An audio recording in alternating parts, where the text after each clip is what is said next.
Уважаемый Владимир Владимирович, уважаемые коллеги, прежде всего, для меня большая честь, мне поручено как представителю. As the hosting side TASS news agency, I've been charged with moderating this session. First, I would like to thank you, Mr. President, for responding to our request. This is the 9th meeting in this format, and year in, year out, there is a growing interest in this meeting. I remember you met with us last year, and colleagues from Reuters agency told me that they didn't remember there being any more flash news alerts after any other meeting. And this year has passed very quickly, but it's been packed with events, and there are 14 leading world news agencies present here. Everyone has been very happy to come. We know that your schedule today has been very packed as well, so without further ado, I suggest we should begin. First, I would like to say a couple of words. If you don't mind, I would like to welcome you. Thank you for your interest.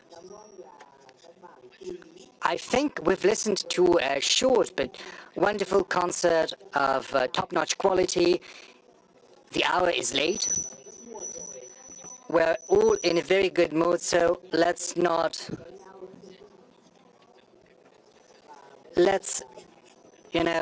try to be as happy as we all can be. Let's take the highest note we can, as they say, and then we will go to bed. First, I would like to give the floor to our colleague from Vietnam, VNA, Vietnam News Agency, Director General, Madam Vu Viet Chang. This is the first woman to chair this agency. She holds enormous authority in Vietnam. She is a professional of world class. Madam Wu, over to you. First of all, I would like to express our sincere thanks for TASS News Agency for arranging this very special interview with Mr. President, Mr. Vladimir Putin. And thank you for your time. Your Excellency, Mr. President. Yes, thank you very much for your question and your welcoming remarks to the 18th St. Petersburg International Economic Forum. You said something which is of great interest to me. I would very much like to ask you, what is the agenda? What are the initiatives that could change the world for the better? Could you please elaborate on the initiatives Russia is taking to build a just and sustainable and rapidly developing world? And that agenda, what role do you see for Russia's cooperation with Asia and Southeast Asia and Vietnam in particular in that regard? Thank you. Well, officially, the agenda for the forum has already been announced. I'm not gonna dwell on that. But of course, we are not having such an ambitious goal as to change something in the world in the course of this forum. The discussions are not going to change anything, but, you know, the forum has been held for many years now. It first was held in the 90s, and it has been gaining momentum, as Mr. Guzman has pointed out. An increasing and growing number of our partners is coming to the forum, and the very fact that we're having conversations and the fact that we are signing a great number of agreements and deals and protocols, all of that is a very good testament to what we're doing. Our goal is to move further. I do not need to explain you why the circumstances are so difficult right now, because across the world there are conflicts raging, there are trade wars unleashed, And all of that creates difficulties in the way of the world trade. And there are grounds to believe that the forecasts saying that the world trade is going to slow down do have some foundations. So if we were to put aside the official agenda for a while, then our goal, I believe, is going to be to search together for the ways to overcome the difficulties we are facing. And this will allow us indirectly influence the situation in the world economy, given the fact that the forum is going to be attended by colleagues from different countries, colleagues who are holding leading positions in economy. There are going to be leaders from the world economies that are holding a great deal of sway in the world economics. So all of this is probably going to have a good impact on the economy. I do not think I need to explain to you that what we advocate is a just world order. We want the WTO rules to be observed rather than tweaked to serve some short-term political gains whenever it's necessary. We are also against any kind of trade war or trade restrictions.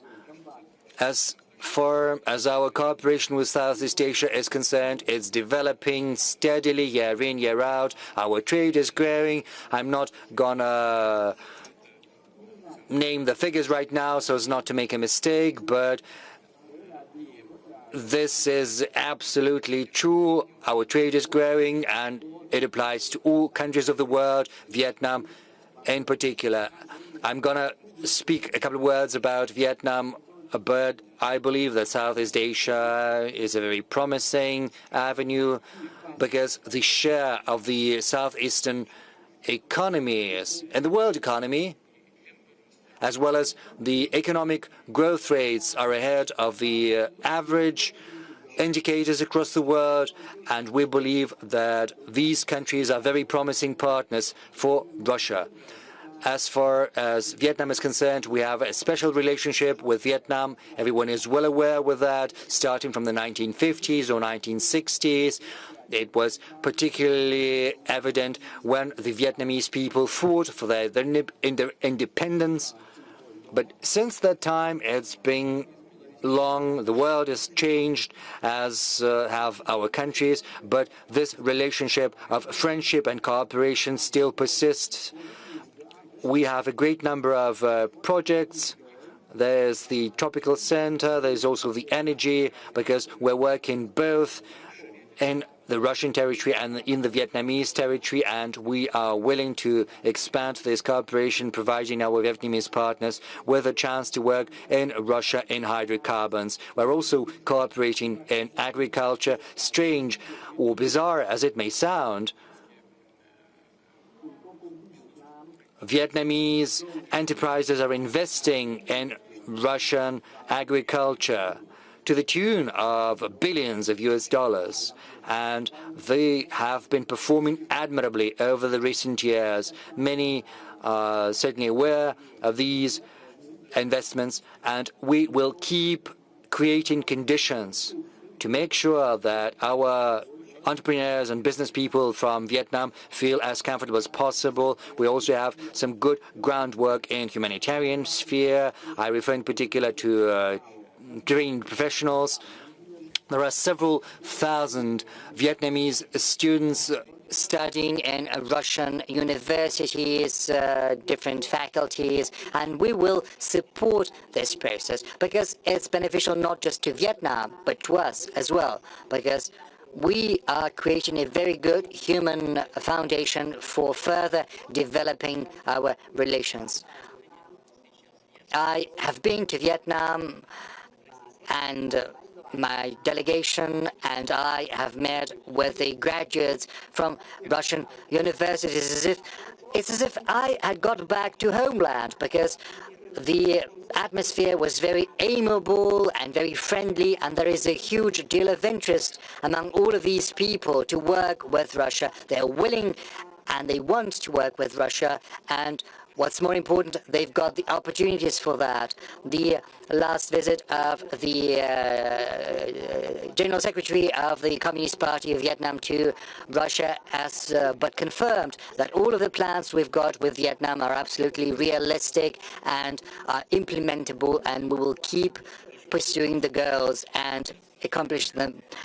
Thank you, Mr. President. We still stay in Asia. I would like to give the floor to a great friend of ours, Director General and President of Xinhua News Agency, Fu Hua. He is a member of the Central Committee of the party. He's also a doctor in legal sciences. He participated in the BRICS summit last year, and Xinhua is a long-standing partner of ours. Over to you, sir.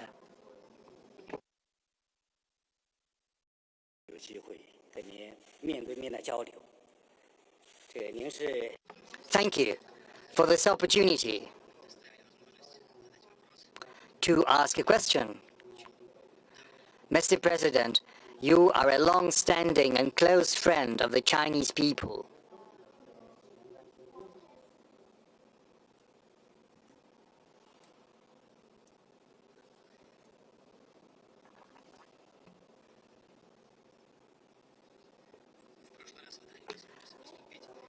Last time, you provided the Xinhua news agency's journalists to speak, and we would like to thank you for that. Right now, there is a question I would like to ask.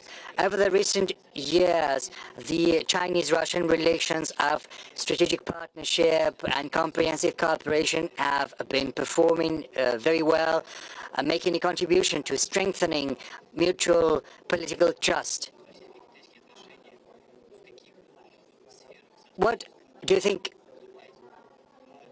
the possible avenues we can find for further expanding and developing ties between China and Russia?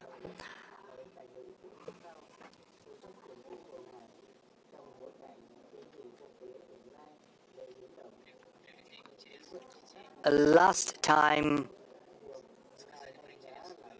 you spoke about your family, saying that some of your members of your family are interested in studying Chinese. I'm sorry. So in that regard, what do you think is the role for popular diplomacy, for people's diplomacy, in strengthening the ties between Russia and China? Yes, I said that some of my family were studying Chinese. I spoke about my granddaughter. You know, there's like a nurse from Beijing, and she speaks Chinese with her freely, whereas my daughter, I think it was in the early noughties,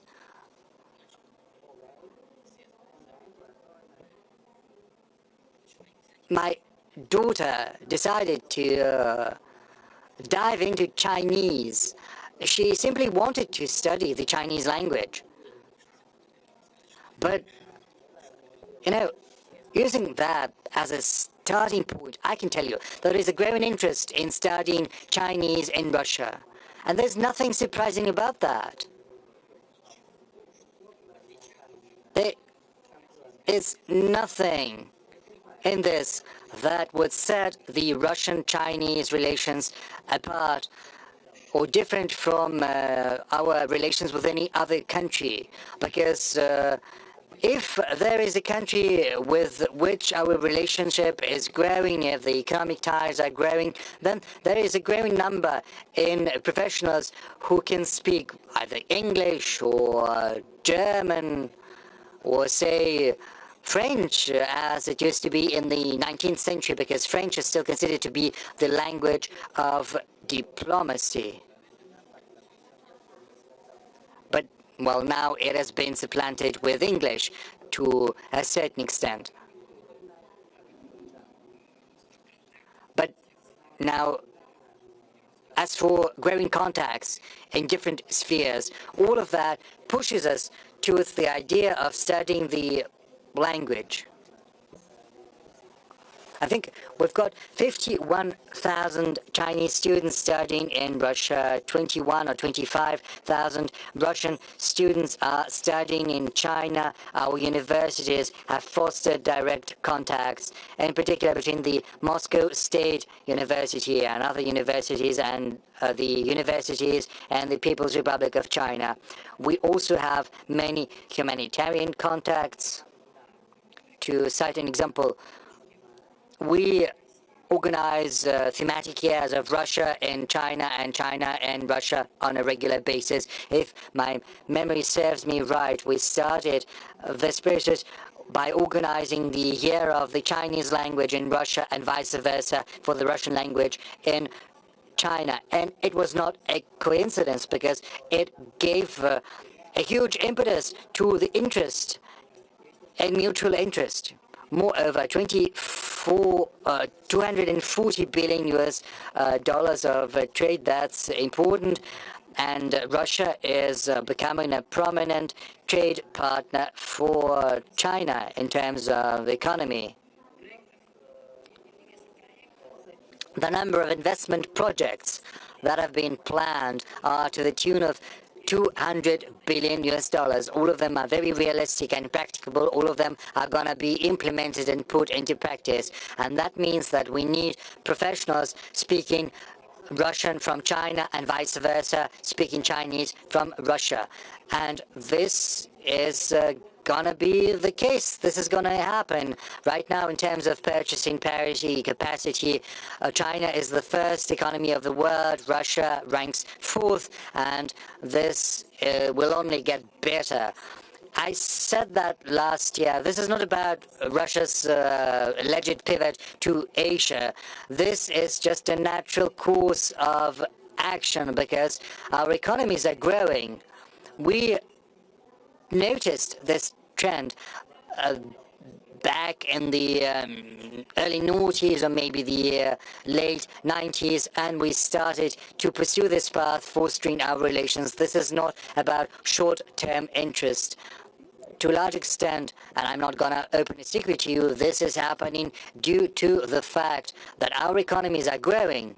And of course, the Chinese economy's quality is growing as well, and I do hope that Russian economy and Russian economic quality are also improving.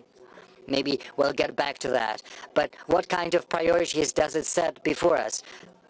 Of course, we need to ensure the reliability of financial flows that sustain the growing trade of 240 billion US dollars. We also need to concentrate greater attention on high tech. And in that regard, I believe, and I do hope, our Chinese friends will find something to catch their interest in Russia and vice versa. We are moving closer to the project of a heavy helicopter. Of course, Russia is a leader in that regard because even the UN is using our helicopters because we are the only ones in the world to produce that, and China and others are interested in that. After the tragic events, the natural disasters that happened, there are other avenues we could pursue, namely space exploration, aircraft construction. You know, there's something that has surprised me and has brought me joy at the same time. I see great Chinese achievements in the development of artificial intelligence. We see it's 10 times as cheap and 10 times as efficient as the results of our other colleagues. Or let's take genetics, which is a critical biological sphere. It's important both for medicine and for economy.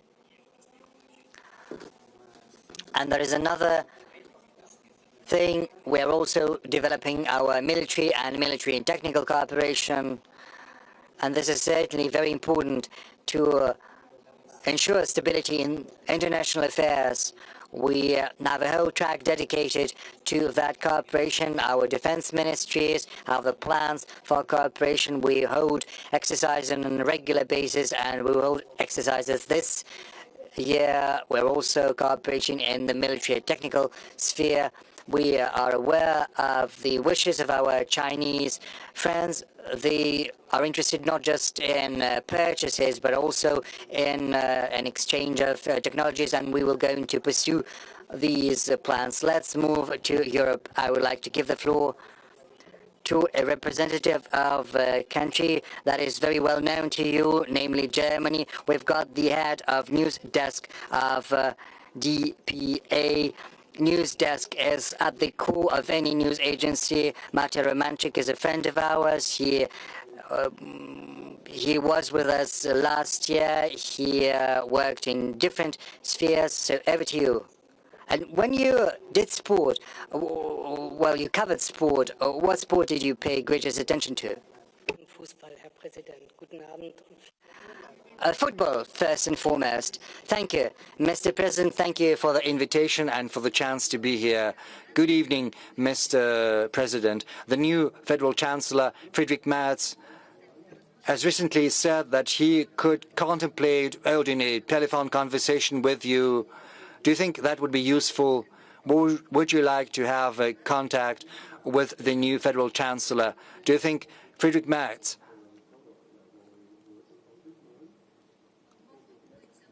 could be a more successful mediator between Russia and Ukraine than Donald Trump? Thank you.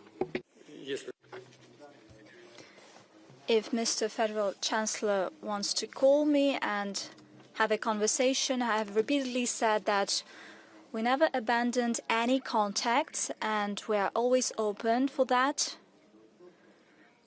Some 18 months ago or 2 years ago, such conversations were held with Chancellor Scholz and other leaders of Europe. They were regular, but at some point in time, when our European partners decided to inflict a strategic defeat upon us on the battlefield, they seized these contacts. They were the ones to seize them. They should be the ones to resume them. We are open for that. I've already said that. As to whether Germany can make a greater contribution than the United States as a mediator in our negotiations with Ukraine, I doubt that.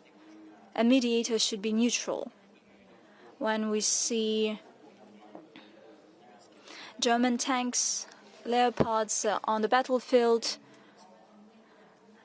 and we see that the Federal Republic is thinking about supplying Taurus to the Ukrainian territory, not only to use the equipment, but also that Bundeswehr officers would operate that. Then it begs the question, and everybody knows that should that happen, it would not affect the hostilities. This is ruled out. However, this will spoil our relations even further. That is why we consider Germany today, just like many other European countries, not as a neutral state, but as a party that supports Ukraine, and in certain cases as an accomplice to the hostilities. Nevertheless, if we're talking about a desire to talk on this matter, to present some ideas, let me once again reiterate, we're always open to do that. Thank you, Mr. President. Europe, once again, Reuters news agency needs no further introduction. Representatives of Reuters participated virtually all meetings. Here with us is the Global Managing Director, Simon Robinson. Incidentally, he was born in Australia, but he worked all over the world, in the Middle East, in the US, in Africa. He is here with us for the first time. He has some questions to you. Mr. President, I'd like to ask a question, please, about Iran. Prime Minister Netanyahu in Israel has said that Israel's attack on Iran may lead to regime change, and Donald Trump, the President of the United States, has called for Iran's unconditional surrender. I wonder if you agree with the Prime Minister and the President.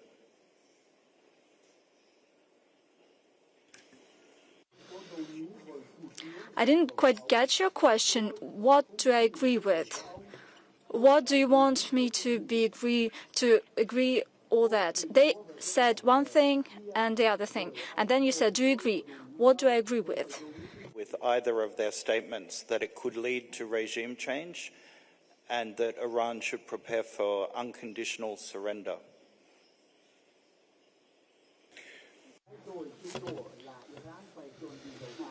As you know, Russia and I personally keep in touch with Prime Minister of Israel on this matter, as well as with President Trump. You should always see whether the goal is achieved or not when you start something. We see that as of today, given all the challenging domestic processes there, we know about that, and there's no point in delving into that, but still there's a consolidation of society around the political leadership of the country. And, well, it happens virtually everywhere, all the time. Iran is no exception here. That's first thing. And the second thing, which is equally important, and everybody talks about that, I would just reiterate that, what we hear and see all around the place. These underground facilities, they exist and nothing happened to that. And hence, I believe it would be right for us all together to seek ways to end hostilities and to find ways to reach an agreement for all parties to the conflict, so that the interests of Iran could be ensured on the one hand, when it comes to its peaceful nuclear activities, naturally, peaceful nuclear activities. And I'm also talking about peaceful nuclear energy and the peaceful use of nuclear energy in other areas, as well as ensuring the interest of Israel in terms of unconditional security of the Jewish state. That is a subtle matter, and certainly we should be extremely careful here. But in my view, overall, such a decision could be reached. As you know, back in the time, we started implementing a project in Iran that was launched by German companies, and we built the Bushehr power plant. German companies left. Iranians asked us to follow up on that project. It was a difficult task because it was started by German specialists. It was their design, and Rosatom made a great deal of effort in order to adjust these to the Russian design. Nevertheless, we succeeded, and this unit has been operating successfully. We signed a contract to build 2 extra units, and this is a work in progress. Our experts are on the field. We're talking about over 200 people. And we agreed with the Israeli leadership that their security will be ensured. Overall, I believe that given the plans of Iran to keep on developing the peaceful nuclear program, I'm talking about the areas of agriculture that is applicable, as well as medicine and so on. But this is not nuclear energy. As well as nuclear energy, together with Iran, since we have this high level of trust between our countries, we have established very good relations. we could keep up with this effort and ensure their interests in this area. I would not delve into details, there are a lot of them. And all these details were discussed by us, both with the Israeli side, with the American side, and certain messages were sent to our Iranian friends. And overall, the interests of Iran in peaceful nuclear energy can be ensured. At the same time, we could lift concerns of Israel when it comes to its security. In my view, there are such options. Once again, we have outlined them to our partners, the US, Israel, and we reached out to Iran. We do not impose anything to anyone. We simply say how we see the way out of the situation. But certainly it's up to the political leadership of all these countries to decide, primarily Iran and Israel. Thank you, Mr. President. This year, as you might know, marks the 75th anniversary of diplomatic relations between Russia and Indonesia. The Indonesian president came to St. Petersburg to take part in the St. Petersburg International Economic Forum, but the media representative has outpaced his leader, and over to you.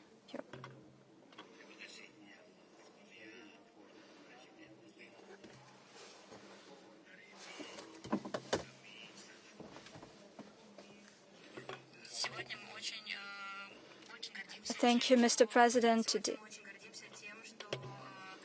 Today we are very proud that we will witness the visit of President Prabhu to Russia, and we also would like to make a big contribution to the work of the St. Petersburg International Economic Forum. We see that President Prabhu has a special connection to Russia. Before his election, he already met with you, and we see it as a very important message for our countries. And there is another issue. What is the priority of President Putin with regard to Indonesia when our connectivity and relations with Russia are enjoying the 75th anniversary? Today, we already make investments. We have interaction in tourism sector, in the military sector.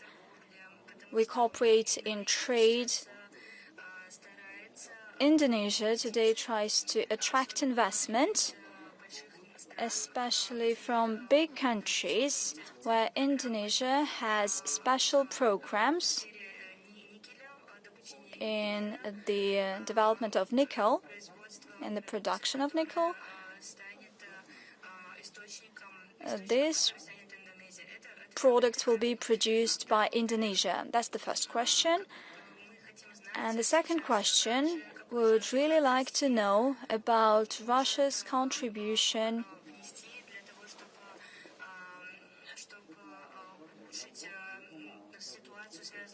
to improve this situation with economic uncertainty in the world. There's a situation that has to do with the axis of China and the axis of the United States. There is also an axis of other major countries of the world, and I believe that in the future, Asia would need some kind of certainty in economy, including in Indonesia, that has a huge potential in terms of the population, its workforce, and the geopolitical position on the international arena. You have identified and very well put and described the relations between Russia and Indonesia and between the presidents. He deemed it possible to have a visit to Moscow before his inauguration and after the election, and we appreciate that. That is a good sign that Indonesia under the current president seeks to have a comprehensive development of our ties. What can I say? Indonesia enjoys fast growth rates. It is becoming one of the major countries. Almost 300 million, 297 million. That is your population, right?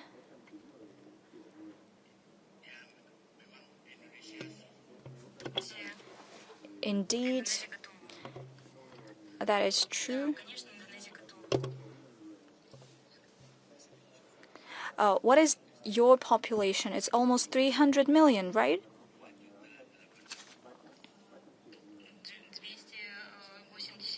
$280 million. 289 million. Many European countries, even in Russia, well, we consider ourselves to be great powers. Just come to think of it, Indonesia is home to 280 million, and it is fast developing. You know what's happening? The world is drastically changing. And it's not just about the population. It's about the fact that these countries and the economies are transforming quite rapidly. The structure of the economy is changing, just like the aggregate GDP, the growth rate, the increase, the level of education.